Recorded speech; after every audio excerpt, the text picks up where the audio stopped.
Hey guys, Brad Brockbank coming to you live from the University of U. Hope you're all doing fantastic. I know that some of you are, some of you are not. And today we're going to talk a little bit about this anxiety that people are having with the voluntary quarantine. I've been reaching out to a lot of friends and talking to a lot of different people and seeing that a lot of people are struggling right now with this anxiety that they're feeling from being cooped up.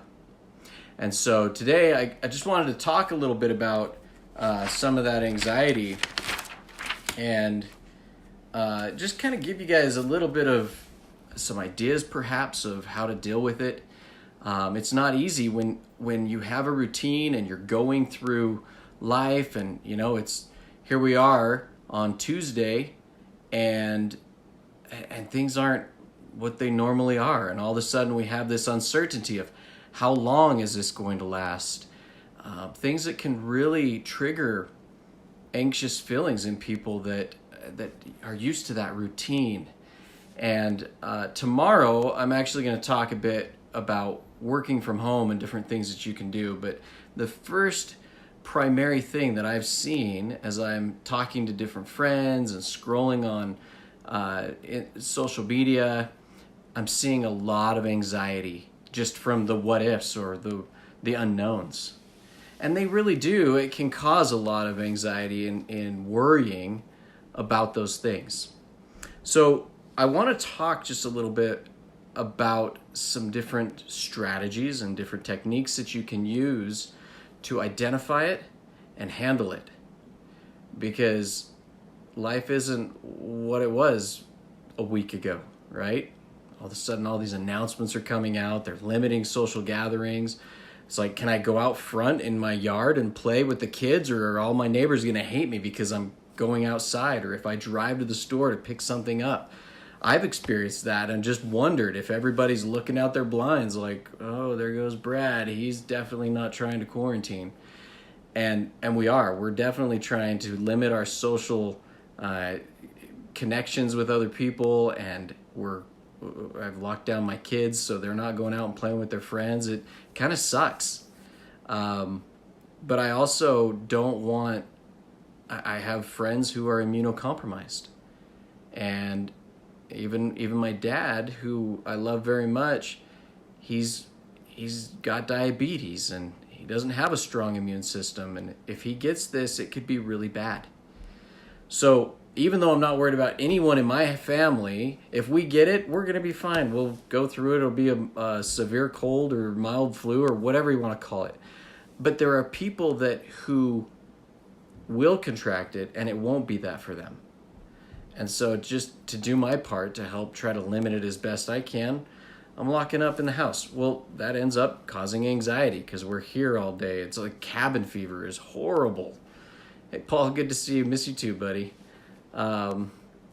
We've got some people on here, and I love you guys for being here and supporting.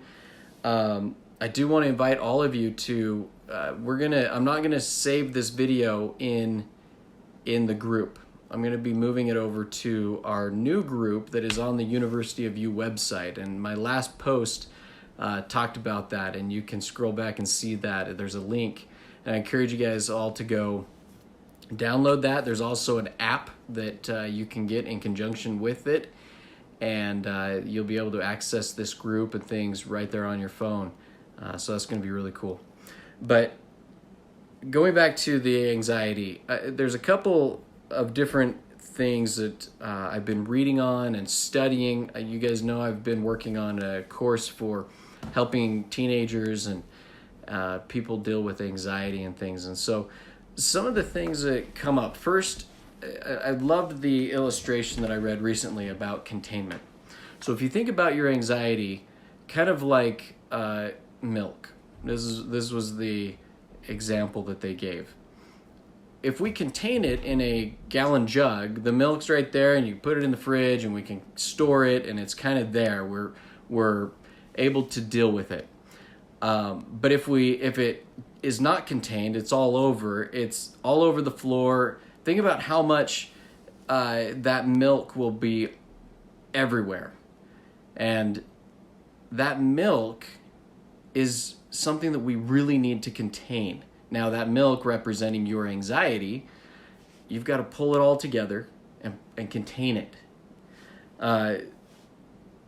There's three big steps here that I first want to just talk about. Hey, Matt, good to see you, buddy. The next one is externalization. Your anxiety is not who you are. But a lot of times people, they experience it and they say, oh, I'm an anxious person. Nobody likes me because of it. Nobody wants to be around me. It's not the truth. And so we start getting that. And I'm going to talk a little bit deeper about those elements here in just a minute. But the last one is competing demands. And we have our routine that I talked about earlier. And people feel like, oh, that's what I should be doing. And now we have all this change. And so we've got this competing demand that ends up really getting our heads messed up. And we have to shift and say, okay, this is a new pattern. This is a new something that I'm going to be going through and enduring. And so you've got to distract, in a way, the old pattern of what going into work every day from 9 to 5 looked like and what it felt like. You're home now, school's canceled now, there's every sporting event is canceled, like life is canceled, and it's kind of rough, and it can cause anxiety. So I want to keep you guys aware of worst case scenario thinking. That's when we talk about anxiety and depression. Anxiety is people broadcasting what might happen in the future. Depression is where people are going in the past and they're broadcasting, they're taking the past and pushing it into the future. Or they're loathing over things that happened in the past that they no longer can control. And I don't mean to speak about them so haphazardly, like, oh, they just need to get over it. It's not that way. If you deal with anxiety or depression, I know that there are real legit feelings and emotions, things that have happened that are very difficult to deal with. And so I'm not minimizing, and I don't want anybody to think that I'm just kind of passing it off like, oh, it's no big deal. Because it is, and it hurts, and it's painful, and it's difficult. But what I do know is that if you can learn to get this guy in control and start to be best friends with yourself, the anxiety and the depression start to clear up. And the more that happens, the more you can find power and strength in yourself and be able to move to a better place. And that's what I want to see happen. Now, there's a guy, his name is David D. Burns. He's a medical doctor. He came up with what's called the 10 cognitive distortions. And these 10 cognitive distortions are ways that we tend to mess up our thinking, or the thinking that we allow messes up the way that we feel, the way that we experience life. And some of you might recognize some of these. I know I've been guilty of it myself, that there's things that I've done. And so I'm going to move through these fairly quickly, but I want to touch on each of them just a little bit so that you are able to also understand and say, oh, yeah, I might do that. I should probably learn more about that. So the first one that he talks about is all or nothing thinking. And that's where it's black or white. There's no in between. There's no, you either win or you fell. So just because you ran a race and you came in second place and you improved from the last time that you ran, that was 5th place, it's you failed. I didn't do it. I'm not good enough. I failed. That's all or nothing thinking. And obviously that ties into perfectionism and can be very harmful to the way that we experience things. And of course, you can see how that would tie into anxiety when most of the time, let's face it, we end up having failure in our life. So all or nothing thinking can be very difficult to, or very caustic to our mental state.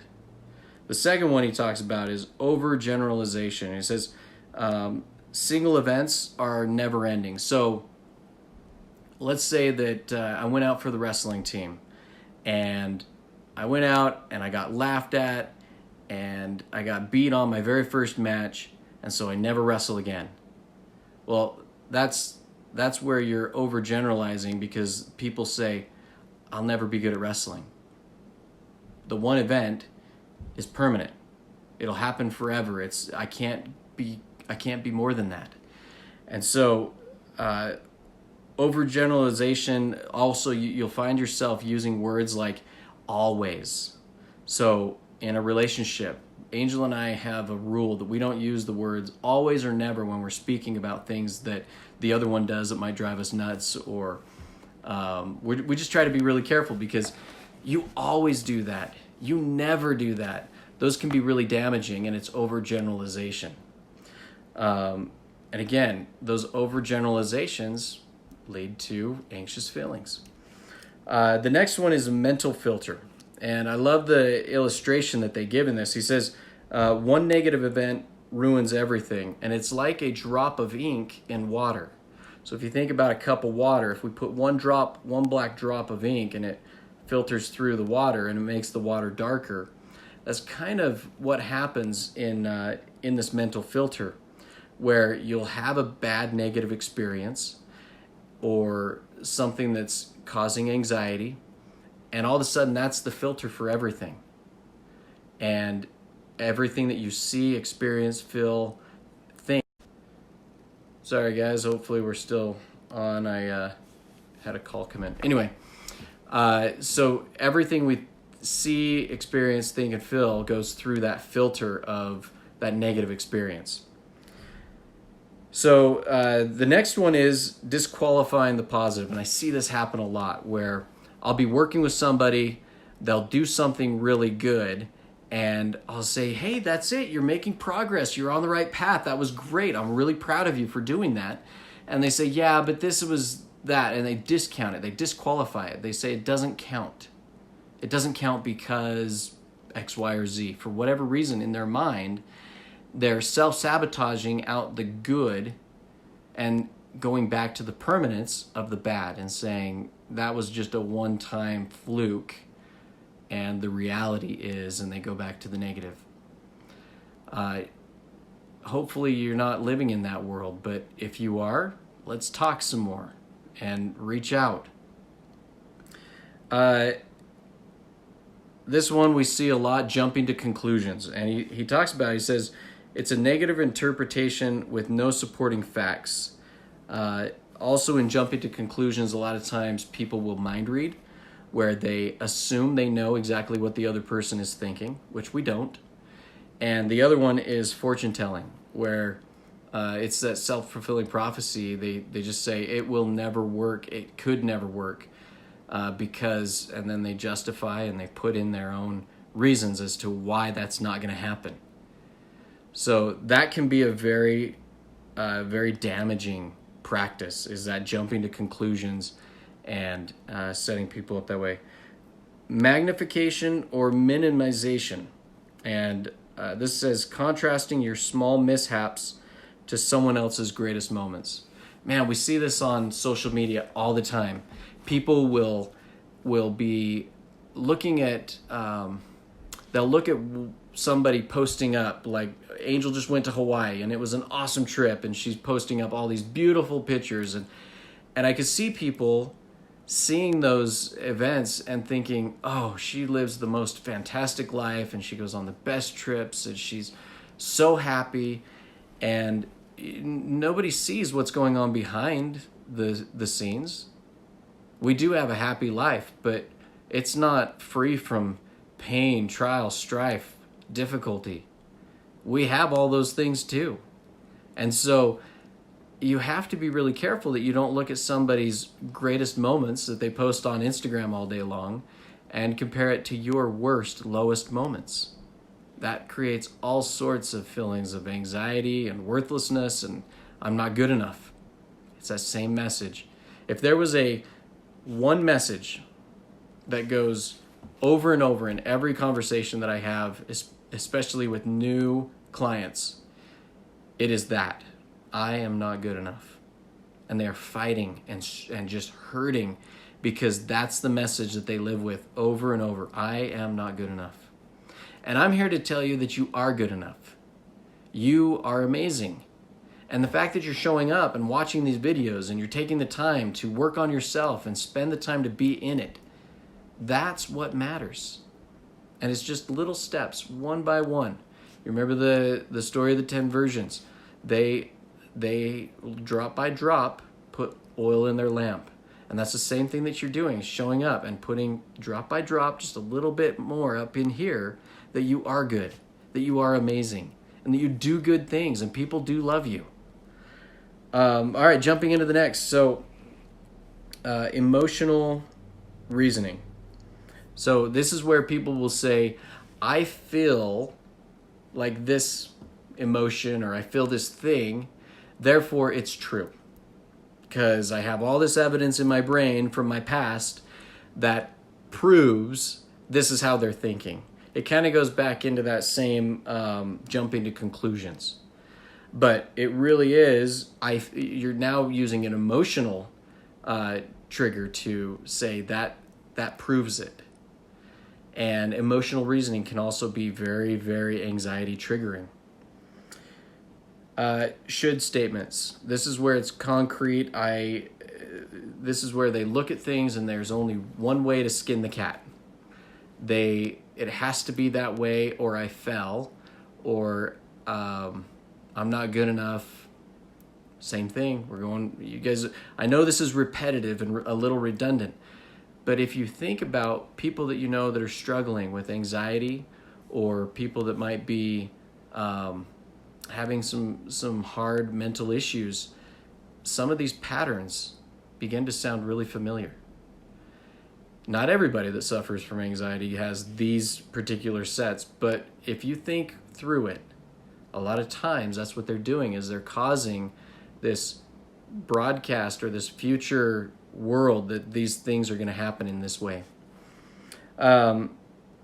So the other problem with the concrete thinking, and there's only one way it can happen, it causes a lot of guilt because most of the time it doesn't happen that way.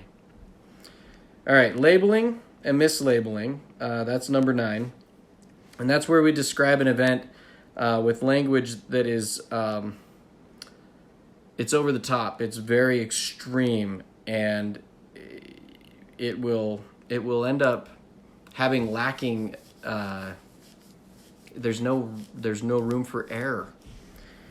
It's saying that that guy's an idiot because of this, and this, and you don't know what's happening in the car in front of you. I was driving the other day, and this guy, I don't know what happened, but he was driving super duper slow right in the middle of the freeway, and I just thought to myself, that idiot, he's gonna get somebody killed. I don't know if he was scared, I don't know what was going on, but it's not my place to judge. I hope the best for him. And I have to really work on that, I'll tell you. If there's an area that I struggle, it's on the freeway, driving with other drivers. But I've worked at it, and I'm getting better, which is good. Personalization is the last one, number 10. You see yourself as the cause of something negative, or of some negative event, even when there's zero evidence to support that, or it truly wasn't your fault. But you end up making it your fault. And all these cognitive distortions, these thinkings that we allow into our brain, you are the sum total of every thought that you've ever had. So if you are going through and having these thoughts and allowing these thoughts, if you read in the group, if you go into the new group that's on the U of U, which is free, by the way, right now for everybody, if you go in there and sign up and get in there, I left a story that happened while my wife was in Hawaii.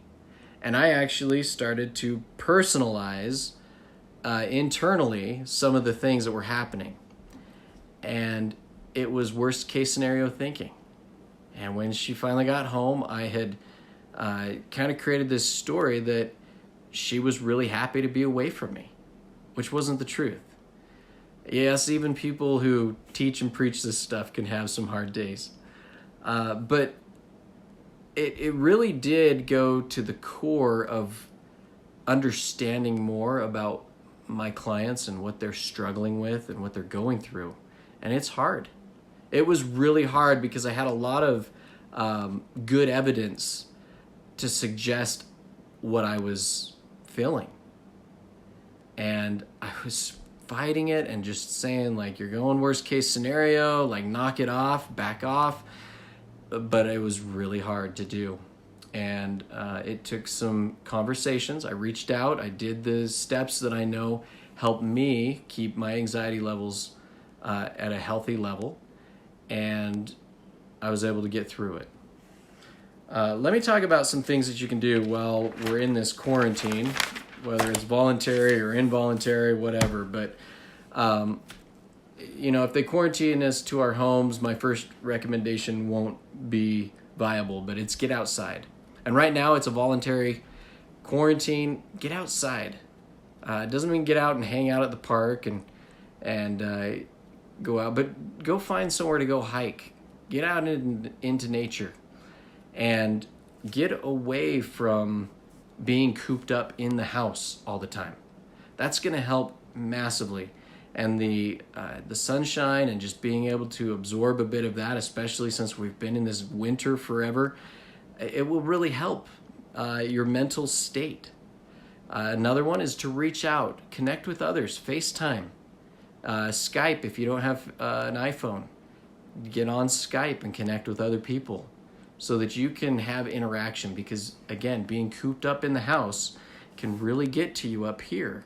And we start to feel anxious and feel like, you're scrolling through social media and you start to compare yourself and you start to feel like, I'm such a failure, I need to be doing all these things. Just try to connect, because when we connect with friends, we get endorphins that help us feel better and help us remember who we are and that we are awesome. The next one that I have down is limit your time on social media. Literally, you could spend all day sitting on the couch, scrolling through Facebook and Instagram, and just reading all these stories and all these things about coronavirus and seeing other people post. It can really start to wear on you mentally. And there's probably things on your to-do list that you wake up in the morning and say, I want to get this done. And then the next thing you know, it's nighttime and you spent the whole day scrolling and you didn't get any of your things done. That will cause a lot of anxiety. So if you set limits and say, nope, I'm not going to do that. I'm going to shut it off at this hour, regardless. I'm going to go and do some things, and then I'll let myself have some reward and I'll go back to it. Playing games. I have had so much fun with my little boy. He got a little Tinker Toy kind of building set, and we built a fort out of it, and he was so happy. And it took me, 20 minutes of my time to just go in and connect with him. And he has showed everyone in the whole family his fort that we built.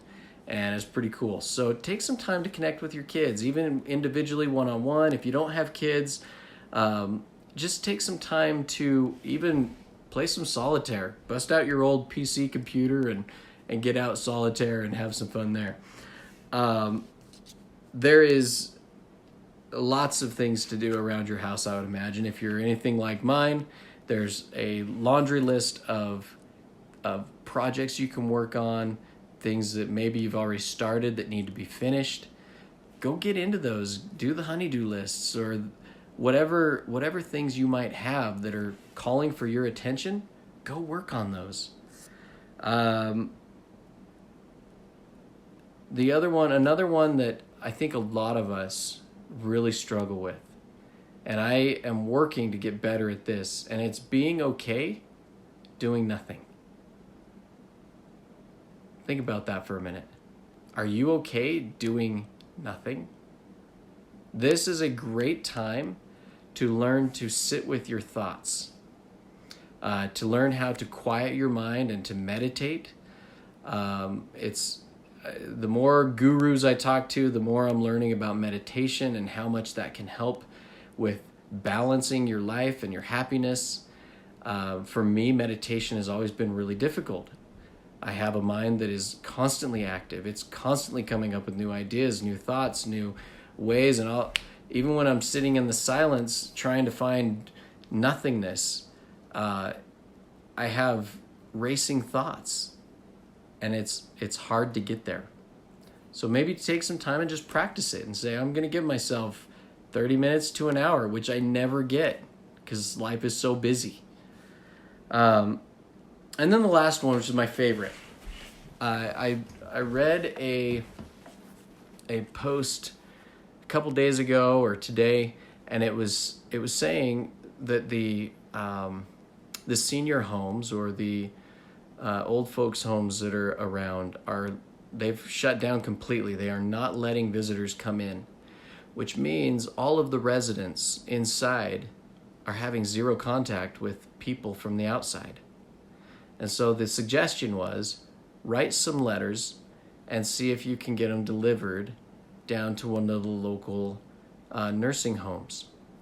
And man, what a cool thought to just reach out and just say, hey, I know you're probably struggling and you're alone, and I just wanted to write a letter and tell you hi and that you're awesome and that people are thinking of you, and I hope you have a good day. Think about what that will do for those people who have been literally quarantined and cut off from all contact. They don't have the ability to get in their car and go drive, or they don't have iPhones to jump on. So take a minute, do something for somebody else. Service is the key to happiness. You want to get rid of your anxiety? Go out and serve somebody selflessly. And that's a good way right now to be able to do that without having the contact that we're used to when we think, oh, I'm going to go serve someone. I'll go help clean their house, or I'll go do cookies for them or whatever. Writing a letter is a good, safe way to socially distance yourself and yet still serve others. So those are some of the thoughts I've had. I'd love to get your thoughts. Feel free to put it in the comments. Again, I'm going to move this video over to the University of You social media page, and that's where it will reside there. So if you haven't signed up yet, there's a link, my last post. Go ahead and click on that, sign up, and we're going to be moving a lot of the really good content over to that location. So you guys are awesome. I appreciate everybody being here, your comments, your support, and I'll look forward to speaking with you guys all again soon. So in the meanwhile, let's get out there and crush it.